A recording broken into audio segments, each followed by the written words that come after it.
Welcome to మన TV news bulletin. ముందుగా headlines. Kota Bundi greenfield airport కు ప్రధాని మోదీ వర్చువల్ గా శంకుస్థాపన.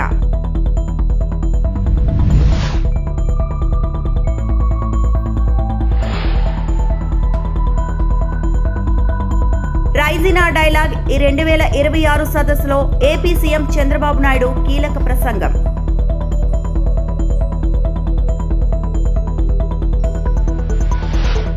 మహిళల భద్రతకు కేవలం చట్టాలు కాదు, అమలు ముఖ్యం. తెలంగాణ సీఎం రేవంత్ రెడ్డి.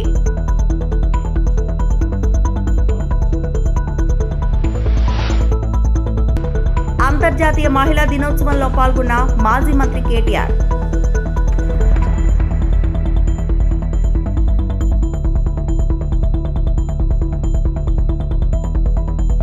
ప్రతి అమ్మాయిని తల్లిలా గౌరవించాలి. సినీ నటుడు సాయి ధరమ్ తేజ్.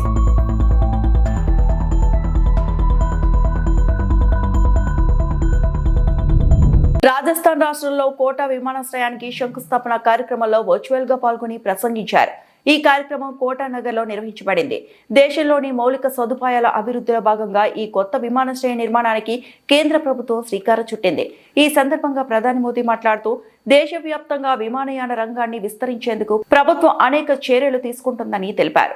చిన్న నగరాల్లో కూడా విమాన మార్గాలతో అనుసంధానం చేయడం ద్వారా అభివృద్ధికి కొత్త అవకాశాలు ఏర్పడతాయని పేర్కొన్నారు. तब मैंने कोटा की जनता से एक वादा किया था. मैंने कहा था कि कोटा का एयरपोर्ट केवल एक सपना बनकर नहीं रहेगा, बल्कि उसे साकार करके दिखाया जाएगा.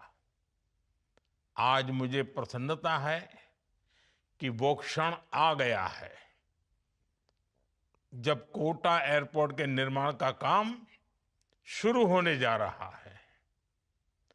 अब तक कोटा के लोगों को जयपुर या जोधपुर जाकर फ्लाइट पकड़नी पड़ती थी.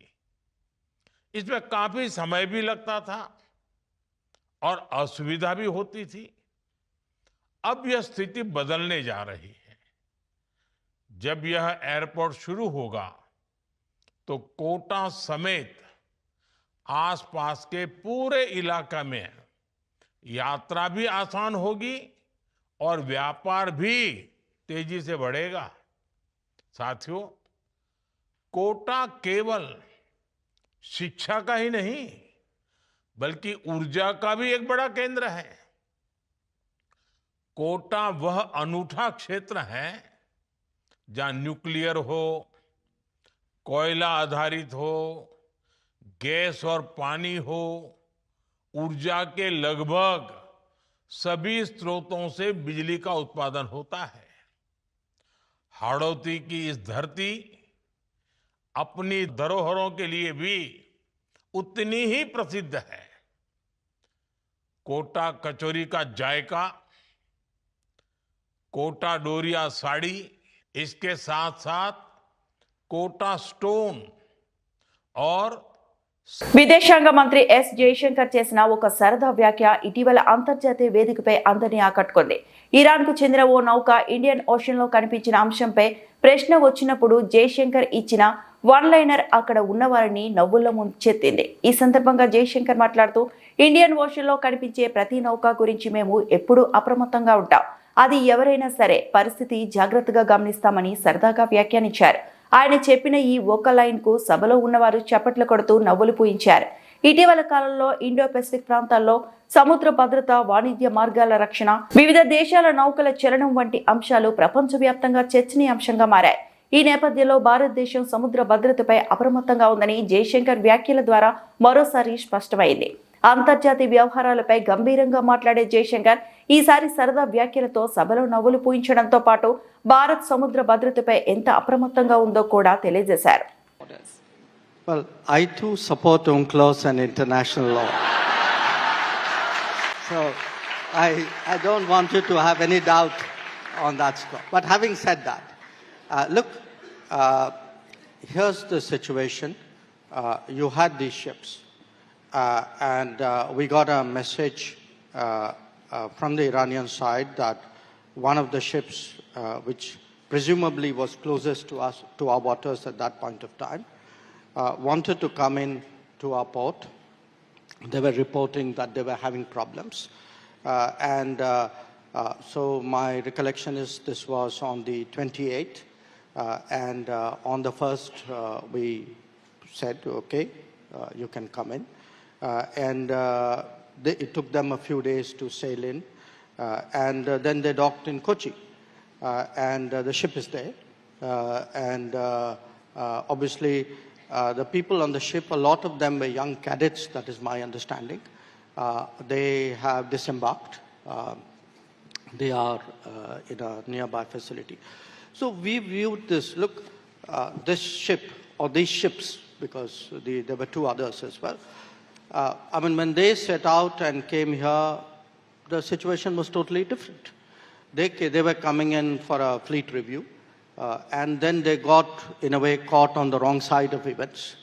For us, when this ship wanted to come in, and that too in difficulties, I think it was the humane thing to do.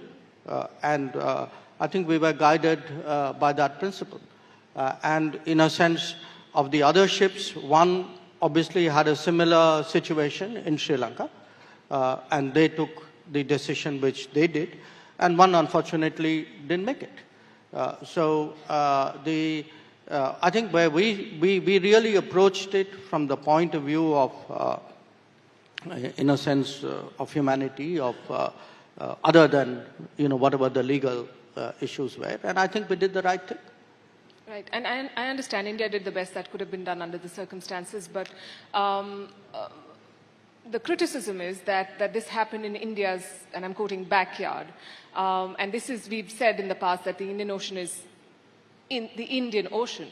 So what does it mean for India's position as a net security provider in this region? No, look, I don't think, I think there's a lot of social media debates going on this. Social media, by its very nature, is a forum for very sharp, angular, sometimes extreme expression of views. I mean, people have a right to express that. But there is, I mean, please understand the reality of the Indian Ocean. I mean, Diego Garcia has been in the Indian Ocean for last 5 decades. It's not something which happened last week or last month.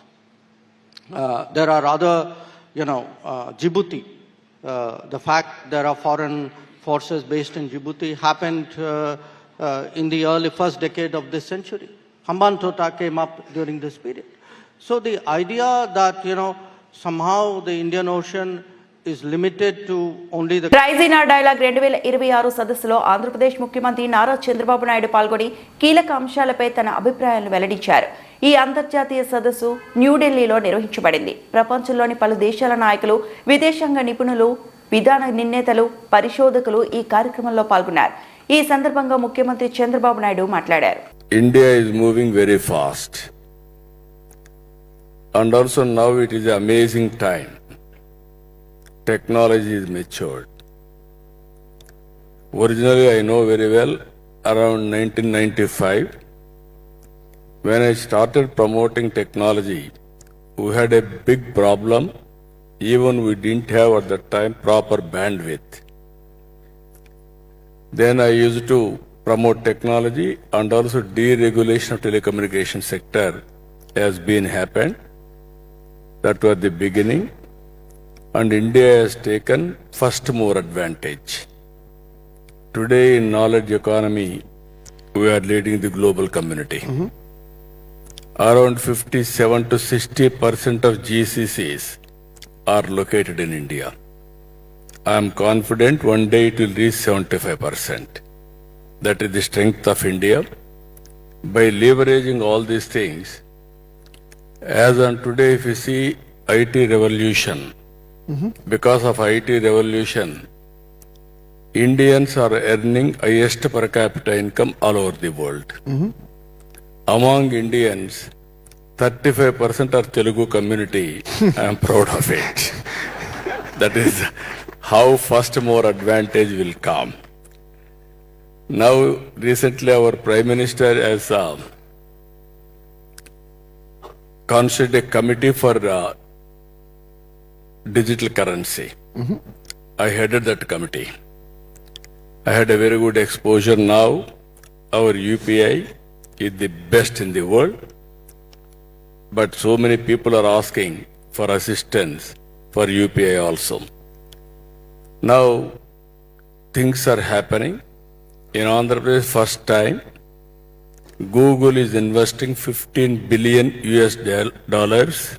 for data center 1 gigawatt and also AI. That is the biggest investment in the recent past after economic reforms in India. And also we are establishing quantum computer now. That is where quantum computer is having in Andhra Pradesh. And also so many changes are going to come in the future. As on today, we are all talking Silicon Valley, that is in California, America. Future will talk Quantum Valley, that is in India, that is from Amaravati, that is from my state. Already quantum computer we have established, we are starting. By year end, operations will start. గతంలో మహిళలపై వేధింపులు పట్టణాలకే పరిమితమయ్యాయని, కానీ ప్రస్తుత రోజుల్లో వాటి పరిధి పెరిగిందని Telangana CM Revanth Reddy అన్నారు. అంతర్జాతీయ మహిళా దినోత్సవం సందర్భంగా హైదరాబాద్ జేఎన్డీయూ ఆడిటోరియంలో ఏర్పాటు చేసిన స్టాండ్ విత్ హర్ కార్యక్రమానికి ఆయన ముఖ్య అతిథిగా హాజరయ్యారు. సోషల్ మీడియా కారణంగానే మహిళలపై వేధింపులు పెరిగాయని తెలంగాణ సీఎం అన్నారు. నారీమణుల భద్రత కోసం కేవలం చట్టాలు చేయడం మాత్రమే కాదని వాటిని అమలు చేసి తీరాలని తెలిపారు. ప్రజాప్రభుత్వంలో అన్ని పథకాలు మహిళల పేరు మీదే అమలు చేస్తున్నామన్నారు. మహిళా సంఘాల ద్వారా ఆర్టీసీలో 1000 బస్సులు నడుపుతున్నామని, రాష్ట్రం అభివృద్ధిలో దూసుకుపోతుందని తెలిపారు. మహిళల భద్రత కోసం పురుషులు ముందుకు రావాలనే సందేశంతో తెలంగాణ పోలీస్ మహిళా భద్రతా విభాగం ఆధ్వర్యంలో కార్యక్రమాన్ని నిర్వహించారు. స్టాండ్ విత్ హర్ ప్రోగ్రామ్ కి సీఎం రేవంత్ రెడ్డితో పాటు ఇతర మంత్రులు, డీజీపీ శివధర్ రెడ్డి తదితరులు పాల్గొన్నారు. తెలంగాణ రాష్ట్ర ప్రభుత్వం ఈ రాష్ట్రంలో ఇంతకుముందు మహిళా వేధింపు కార్యక్రమాలు పట్టణాలకే పరిమితమయ్యేది, లేదా కొన్ని కళాశాలలోనో లేకపోతే పబ్లిక్ ప్లేసెస్లోనో మహిళలు వేధింపులకు గురయ్యేది. సాంకేతిక పరిజ్ఞానం పెంపొందిన ఈ సమయంలో cyber crime, social media also is playing a crucial role in harassment of women. Here we have to take some responsibility. ఈ రోజు ఫిజికల్ క్రైమ్ కంటే కూడా సోషల్ క్రైమ్ పెరిగిపోయింది, సోషల్ మీడియా క్రైమ్ పెరిగిపోయింది, సైబర్ క్రైమ్ పెరిగిపోయింది. ఆడపిల్లల్ని వేధించడానికి ఈరోజు టెక్నాలజీని కూడా ఎక్కువగా వినియోగిస్తున్నారు. డీప్ ఫేక్ వీడియోస్ తయారు చేస్తున్నారు. వీటన్నిటిని కూడా మనం ప్రభుత్వ పరంగా నియంత్రించడానికి మన సైబర్ క్రైమ్ డిపార్ట్మెంట్ని కూడా ఎంపవర్ చేసినాం. Chicago L is working on that. And ఈ రక్షణకు సంబంధించి కూడా చారు సిన్హా గారు పూర్తి స్థాయిలో ప్రయత్నం చేస్తున్నారు. మీరు మనము అందరం స్టాండ్ విత్ హర్ అంటే స్లోగన్ రాగానే లేచి నించోవడం కాదు, మనందరం సమస్య వచ్చినప్పుడు నించోవడం అని నేను భావిస్తున్నాను. ఇంతకుముందు స్టాండ్ విత్ హర్ అని ఆ సాంగ్ వచ్చినప్పుడు మా అబ్బాయిలు మిత్రులందరూ ఆలోచన చేస్తారు, కొంచెం లేచి నించోవాలన్నా వద్దా, కూర్చోవాలన్నా. ఆ సంశయం వద్దు. నిలబడాలి అంటే నిలబడాలి, నిటారుగా నిలబడాలి, గట్టిగా నిలబడాలి. అప్పుడే మన గౌరవం పెరుగుతుంది. నిలబడ్డవాడికే గౌరవం ఉంటుంది, సహాయంగా నిలబడ్డవాడికి మర్యాద కూడా ఉంటుంది. గౌరవం మర్యాద అనేది మన బాధ్యతగా భావించి అలా ముందుకు వెళ్ళాలి అని భావిస్తూ మీ అందరి దగ్గర సెలవు తీసుకుంటున్నారు. అంతర్జాతీయ మహిళా దినోత్సవంలో పాల్గొన్న మాజీ మంత్రి కేటీఆర్ మహిళలు అన్ని రంగాల్లో అభివృద్ధి చెందాలని, నిరుద్యోగం గ్రామీణ పట్టణాల్లో తాండవిస్తుందని, దాన్ని నిర్మూలించడానికి కేంద్ర రాష్ట్ర ప్రభుత్వాలు కంకణం కట్టుకోవాలని బీఆర్ఎస్ మాజీ మంత్రి కల్వకుంట్ల తారక రామారావు విజ్ఞప్తి చేశారు. చందానగర్లో బీఆర్ఎస్ పార్టీ కార్యాలయాన్ని ప్రారంభించడానికి ముఖ్య అతిథిగా మాజీ మంత్రి కేటీఆర్ విచ్చేశారు. అంతర్జాతీయ మహిళా దినోత్సవాన్ని పురస్కరించుకొని మహిళలు అన్ని రంగాల్లో ఆర్థికంగా ముందుకు సాగాలని, అభివృద్ధి పదంలో మహిళలు ఉన్నప్పుడే తెలంగాణ రాష్ట్రం బాగుపడుతుందని పేర్కొన్నారు. మళ్లీ టీఆర్ఎస్ పార్టీ అధికారంలోకి వస్తుందని మాజీ మంత్రి కేటీఆర్ ధీమా వ్యక్తం చేశారు. ఈ కార్యక్రమంలో యాదవ్ నియోజకవర్గం టీఆర్ఎస్ రాష్ట్ర నాయకులు రవి యాదవ్, చంద్రనగర్ కార్పొరేషన్ నవతారెడ్డి సీనియర్ నాయకులు పాల్గొన్నారు. ఈరోజు నిజానికి రాజకీయాలు మాట్లాడడానికి వేదిక కాదు, కానీ ఒకటి మాత్రం వాస్తవం, ప్రపంచం ఇంకా కూడా భారతదేశమే కాదు ప్రపంచం మొత్తంలో కూడా పురుషాధిక్యత అనేది అడుగడుగున ఈ రోజు కూడా ఉంది. రాజకీయాలు కూడా దానికి అతీతమేమీ కాదు. చాలా చాలా సందర్భాల్లో మరి మామూలుగా పురుషులతో ఇతర పురుషులే కొట్లాడలేని పరిస్థితి పోటీ ప్రపంచంలో. అందులో మహిళలు తట్టుకొని నిలదొక్కుని మరి వారి వారి రంగాల్లో రాణించాలి అంటే వారు ఇంకా ఎక్కువ ఎఫర్ట్ పెట్టాల్సిన అవసరం, ఇంకా ఎఫర్ట్ పెట్టాల్సిన పరిస్థితి కూడా ఉంటది. ఇది వాస్తవం. ఎవరు అవునన్నా కాదన్నా ఒక పురుషుడు విజయం సాధిస్తే ఒక 100% ఎఫర్ట్ పెడితే మరి ఒక మహిళ అదే రంగంలో రాణించాలి అంటే బహుశా 200% వారు ఎఫర్ట్ పెట్టక తప్పని పరిస్థితి, ప్రయత్నం చేయక తప్పని పరిస్థితి ఈరోజు సమాజంలో ఉంది. కానీ కేసీఆర్ గారి నాయకత్వంలో కొన్ని ప్రయత్నాలు చేసుకున్నాం. దాన్ని తగ్గించే ప్రయత్నం కొంత చేశాం. మహిళలకి ప్రత్యేకంగా 3 పారిశ్రామిక పార్కులు ఏర్పాటు చేసుకున్నాం. కొంతమందిని పారిశ్రామికవేత్తలుగా తయారు చేయాలనే ప్రయత్నం చేశాం. దాంతోపాటు అక్క చెప్పినట్టు వి హబ్ అనే ఒక ప్రయత్నం కూడా చేస్తున్నాం. తద్వారా యంగ్స్టర్స్ ఎవరైతే కాలేజీలో ఉంటారో వారు కూడా జాగ్రత్తగా పారిశ్రామికవేత్తలుగా ఇంకా పెద్దవారుగా ఎదగాలనే ప్రయత్నం చేసినాం. దాంతోపాటు సంక్షేమ కార్యక్రమాలు సునీత గారు, సబిత గారు చాలా విషయాలు చెప్పారు. నేను వాటి జోలికి పోను. కానీ ఒకటి మాత్రం పక్కా, ఇవాళ ముఖ్యంగా పెళ్లి చేసుకోబోయే అమ్మాయిలకి, నాకు కూడా 17 ఏళ్ల కూతురుంది కాబట్టి పెళ్లి చేసుకోబోయే అమ్మాయిలకి, పెళ్లి కావాల్సిన అమ్మాయిలకి, యువతకి, యువతులకి ముఖ్యంగా నేను చెప్పేది ఒకటే, మీ కాళ్ళ మీద మీరు నిలదొక్కుకోండి. ఆర్థికంగా మీరు ఇండిపెండెంట్ గా ఉంటే, ఫైనాన్షియల్ గా ఇండిపెండెంట్ గా ఉంటే సమాజం పట్ల, సామాజిక స్థితిగతుల పట్ల, మహిళల సమస్యల పట్ల అవగాహన ఉన్న, మరింత మంది చదువుకున్న విద్యార్థికులైన, సమాజం పట్ల అవగాహన ఉన్న మహిళలు రాజకీయాల్లో కూడా తప్పకుండా రావాలని కోరుకుంటూ మరి ఈ రోజు మళ్ళొకసారి అవార్డు పొందిన ప్రతి ఒక్కరికి హృదయపూర్వకంగా అభినందనలు తెలియజేసుకుంటూ ఈ కార్యక్రమాన్ని ఏర్పాటు చేసిన శ్రీమతి బొబ్బా నవతారెడ్డి గారికి గట్టిగా చప్పట్లతో ఒకసారి అందరూ అభినందనలు చెప్పాలని చెప్పి కూడా కోరుతూ పేరు పేరున అందరికీ నమస్కారం. జై తెలంగాణ, జై కేసీఆర్. జై కేసీఆర్. తెలంగాణలో కాంగ్రెస్ నేతలపై మాజీ మంత్రి హరీష్ రావు ఆగ్రహం వ్యక్తం చేశారు. ముఖ్యమంత్రి రేవంత్ రెడ్డికి రైతు భరోసా ఇచ్చే ఉద్దేశం ఉందా లేదా అని ప్రశ్నించారు. పోలీసులు లేకుండా జనం దగ్గరకు ఎమ్మెల్యేలు, మంత్రులు వెళ్లగలరా? కాళేశ్వరం కూలిందని చిల్లర మాటలు మాట్లాడతారా అంటూ ఘాటు వ్యాఖ్యలు చేశారు. మాజీ మంత్రి బీఆర్ఎస్ ఎమ్మెల్యే హరీష్ రావు కరీంనగర్ జిల్లాలోని గంగాధర్ మండలం కొండనపల్లి వద్ద ఎండిపోయిన పంటలను శనివారం పరిశీలించారు. అనంతరం హరీష్ మీడియాతో మాట్లాడుతూ 3 పంటలకు రైతు భరోసా ఇవ్వాలన్న రేవంత్ రెడ్డి 3 పంటలకు డబ్బులు ఎగ్గొట్టాడు. ఇప్పుడు ఏ ముఖం పెట్టుకుని రైతుల దగ్గరకు పోతారు? పోలీసులు లేకుండా జనం దగ్గరికి ఎమ్మెల్యేలు, మంత్రులు వెళ్లగలరా? కాళేశ్వరం కూలిందని చిల్లర మాటలు మాట్లాడతారా? కాళేశ్వరం ప్రాజెక్టు వల్లే పంటలు పండుతున్నాయి. హైదరాబాద్కు తాగునీరు కాళేశ్వరం నీళ్లే వెళ్తున్నాయి. రేవంత్ రెడ్డి ముందు చిల్లర వ్యాఖ్యలు బంద్ చేయండి. కాళేశ్వరం కూలిపోయింది అంటూ ఎన్నికల్లో అడ్డగోలు ఆరోపణలు చేస్తారా? ప్రాజెక్టులు ఎండబెట్టాలని చూస్తున్నారా? ఇప్పటికైనా మేడిగడ్డ పిల్లర్లకు రిపేర్ చేయించండి. కాంగ్రెస్ ప్రభుత్వం ఈ 2 ఏళ్లలో కనీసం 10,000 ఎకరాలకు నీరు ఇచ్చిందా అని ప్రశ్నించారు. నిన్నగాక మొన్న లక్ష్మీ పంప్ హౌస్ మోటార్లు ఆన్ చేసి కాళేశ్వరం ప్రాజెక్టు ద్వారా వరద కాలువలోకి నీళ్లు వదిలారు. పొద్దున్న లేస్తే రేవంత్ రెడ్డి గారు కాళేశ్వరం కూలిందంటాడు. ఈ నిమిషానికి వరద కాలువలో ఉన్న నీళ్లు కాళేశ్వరం నీళ్లు కాదా? ఇలా వరద కాలువలో నీళ్లు వచ్చినాయంటే, వరద కాలువ రిజర్వాయర్ గా మారిందంటే లక్ష్మీ పంప్ హౌస్ నడుస్తేనే కదా వరద కాలువలోకి నీళ్లు వచ్చినాయి. ఇలా వరద కాలువ నీళ్లు కాళేశ్వరం నీళ్లు అవి. కేసీఆర్ గారు ఇలా ప్యాకేజ్ 6 గాని ప్యాకేజ్ 8 లో ఆ మోటార్లు పెట్టి టనల్ ను పూర్తి చేయడం ద్వారా వరద కాలువను రిజర్వాయర్ గా మార్చడం ద్వారా ఇటు చొప్పదండి, జగిత్యాల, కోరుట్ల, మెట్పల్లి, బాల్కొండ నియోజకవర్గాలకు అద్భుతంగా సాగునీరు అందించినటువంటి ప్రభుత్వం ఇవాళ బీఆర్ఎస్ ప్రభుత్వం. కాళేశ్వరం నీళ్లు వాడుతూ, కాళేశ్వరం మోటార్లు వాడుతూ, కాళేశ్వరం ద్వారా పంటలు పండుతుంటే రేవంత్ రెడ్డి కాళేశ్వరం లేనే లేదు అయినా పంటలు పండుతున్నాయని ఒక చిల్లర మాటలు ముఖ్యమంత్రిగా మాట్లాడుతూ ఉన్నాడు. ఇలా వరద కాలువలో ఉన్న నీళ్లు గాని, వరద కాలువ మీద ఆధారపడి పండుతున్న పంటలు ఇవి కాళేశ్వరమియా కావా అని నేను ఈ రోజు రేవంత్ రెడ్డిని అడుగుతా ఉన్నా. ఇలా మీరు ప్యాకేజ్ 6 మోటార్లు కాళేశ్వరంలో భాగం, ప్యాకేజ్ 8 కాళేశ్వరంలో భాగం, మిడ్ మానేర్ లో నింపిన నీళ్లు కాళేశ్వరంలో భాగం, అనంతగిరి, రంగనాయక సాగర్, కొండపోచమ్మ సాగర్, మల్లన్న సాగర్ లో నింపిన నీళ్లు కాళేశ్వరం నీళ్లు. ఈ రిజర్వాయర్ల కింద, ఈ ప్రాజెక్టుల కింద పండుతున్న పంటలు కాళేశ్వరం నీళ్లతో పండుతా ఉన్నాయి. ఇలా కాళేశ్వరం అంటే ఒక 100 కాంపోనెంట్లు, 3 బ్యారేజీలు, 16 రిజర్వాయర్లు, 18 సబ్ స్టేషన్లు, 203 కిలోమీటర్ల టనలు, 1600 కిలోమీటర్ల గ్రావిటీ కెనాలు అన్ని కలిపితే కాళేశ్వరం.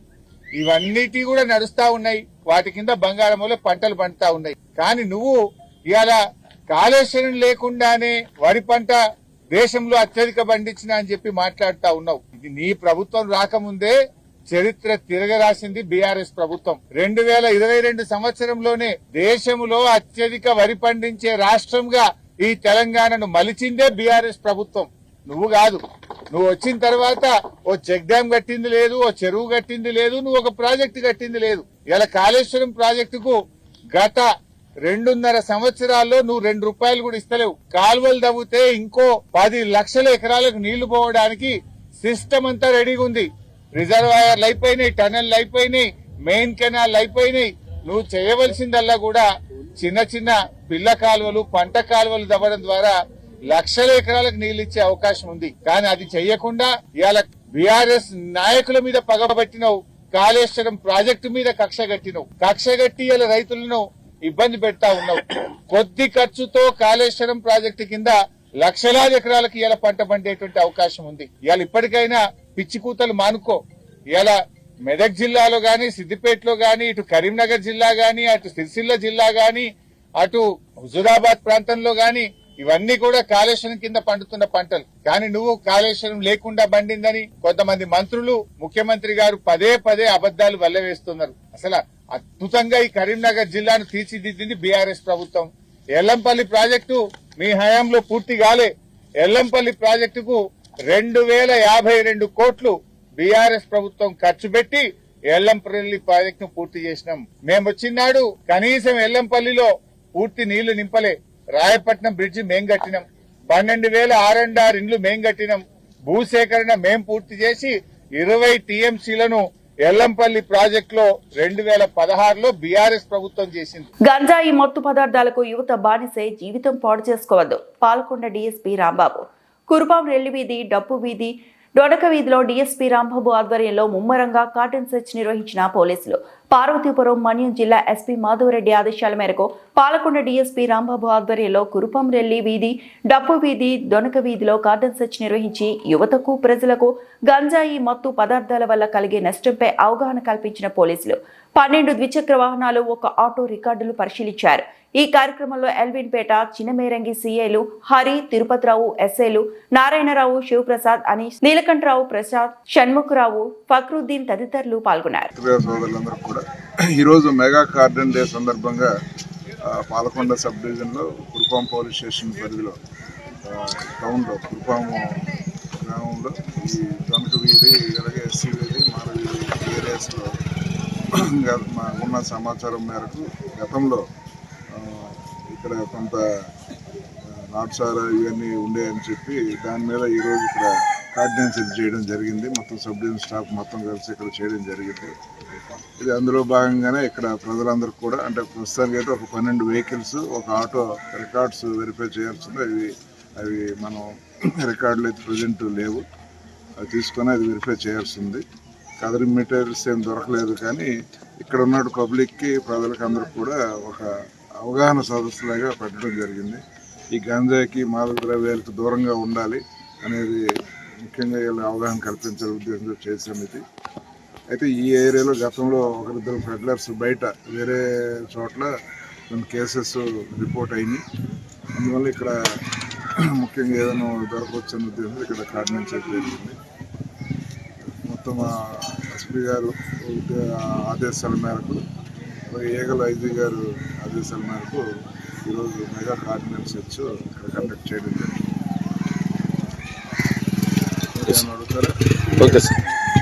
ప్రతి అమ్మాయిని తల్లిలా గౌరవించాలని నటుడు సాయి ధర్మ్ తేజ్ అన్నారు. హైదరాబాద్ జేఎన్టీయూలో శనివారం నిర్వహించిన స్టాండ్ విత్ హర్ కార్యక్రమంలో ఆయన పాల్గొని మాట్లాడారు. ఇంట్లో అమ్మకు మర్యాద ఇచ్చినట్లుగానే బయట కూడా మహిళల్ని గౌరవించాలన్నారు. బైక్ నడిపేటప్పుడు ఖచ్చితంగా హెల్మెట్ ధరించాలని యువతకు సూచించారు. రేవంత్ అన్నకి నాకు అలవాటు రేవంత్ అన్నకి and to all the students thank you so much for having me here. And ఇందాక ఒక అబ్బాయి లేచి వాళ్ళ మదర్ గురించి మాట్లాడు, ఒకసారి ఇది లెగుస్తారా? ఇందాక first row hats off to you, very very good job, thank you so much. And to all the students, I know your board బాగా బోర్ కొట్టేస్తుంది, ఎక్కువ speech ఇవ్వనండి. I'll tell you only one thing. Respect your woman just like how you respect your mother. Simple as that. Keep very simple, okay? Me mother ఎలాగైతే మర్యాద ఇస్తారో అలాగే అందరు లేడీస్ని అలా చూడండి. మీ టీచర్స్ కావచ్చు, మీ ఫ్రెండ్స్ కావచ్చు, ఎవరైనా కావచ్చు, ఓకే? సో ప్లీజ్ దయచేసి look at all the women like your mothers and give them the respect. Okay, and thank you so much, and I would like to end the speech right now. Thank you. Jai Hind. Sorry. Bike నడిపినప్పుడు helmet మాత్రం please. Thank you.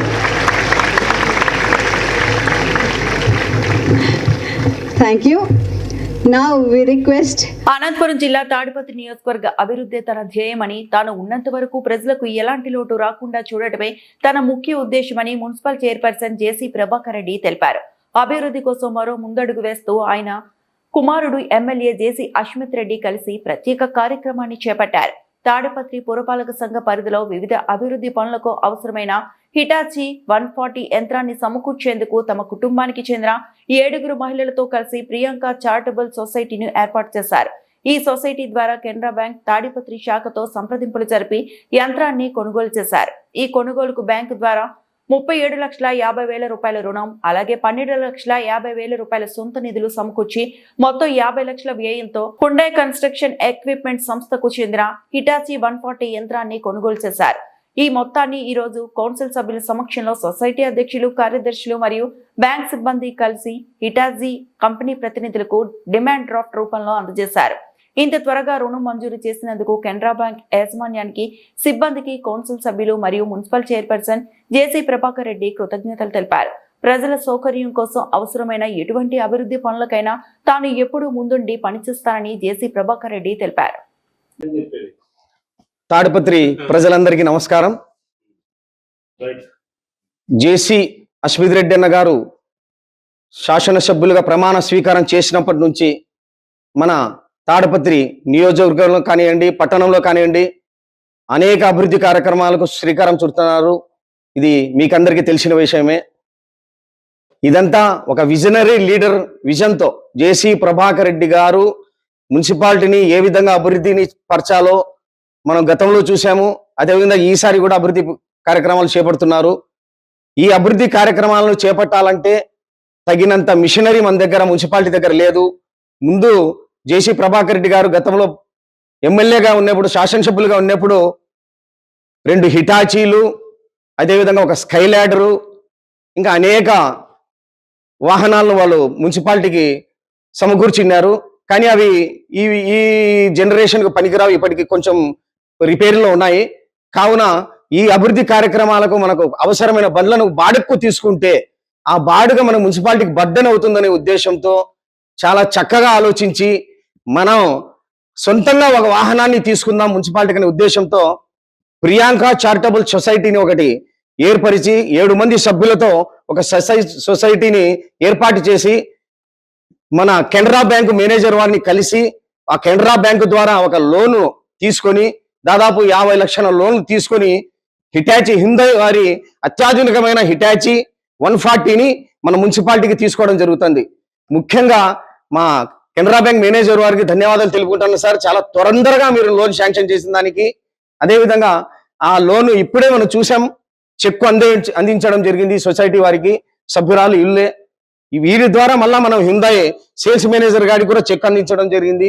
నేను ఒకటే చెప్పదలుచుకున్నా, బాడుగ రూపంలో అయితే మన మున్సిపాలిటీకి బర్డెన్ అవుతుందని కంతుల రూపంలో కట్టుకొని, కంతులు తీరిన తర్వాత ఆ మిషనరీ మన మన మన మున్సిపాలిటీకి, తాడిపత్రి మున్సిపాలిటీకి ఒక ఆస్తిగా మిగులుతుందనే ఆ దూరదృష్టి ఆలోచన ఆ ప్రభాకర్ రెడ్డి గారికి తప్ప ఎవరికి రాదు. ఇది ఖచ్చితంగా ఎవరికైనా నేను ఛాలెంజ్ చేసి చెప్తున్నా. ఇట్లా మేము గత ప్రభుత్వంలో కూడా చూసాం, సొంత వాళ్ళ బంధువులకు, వాళ్ళ అనుచరులకు బండ్లు పెట్టించి అత్యధిక బాడుగులను ఇప్పించినది. కానీ మా జేసీ ప్రభాకర్ రెడ్డి గారు అట్లా కాదు. సొంతంగా అతి తక్కువ వాళ్ళ సొంత ఇంటికి వ్యాపారాలకు ఆలోచించినట్టు ఆలోచిస్తారు ప్రభాకర్ రెడ్డి గారు. వాళ్ళ సొంత వ్యాపారాలకు ఎత్తు విధంగా డబ్బులు మిగిల్చుకోవాలని ఆలోచిస్తారు. మన మున్సిపాలిటీ ప్రజాధనం వేస్ట్ కాకూడదని ఆలోచించి ఈరోజు ఇంకోటి ఈ సొసైటీ ద్వారా మరిన్ని భవిష్యత్తులో మరిన్ని వాహనాలు కానివ్వండి, మరిన్ని పరికరాలు కానివ్వండి, మరిన్ని ఇట్లా యంత్రాలు కానివ్వండి సమకూరుస్తారు. దాంట్లో ఎటువంటి సందేహం లేదు. నేను ప్రజలకు ఒకటి కోరుకునేది, నిజాన్ని గ్రహించండి. ఇటువంటి విజనరీ లీడర్ను మీకు కూడా సహాయ సహకారాలు అందించండి. ఇదే నేను కోరుకునేది. Thank you.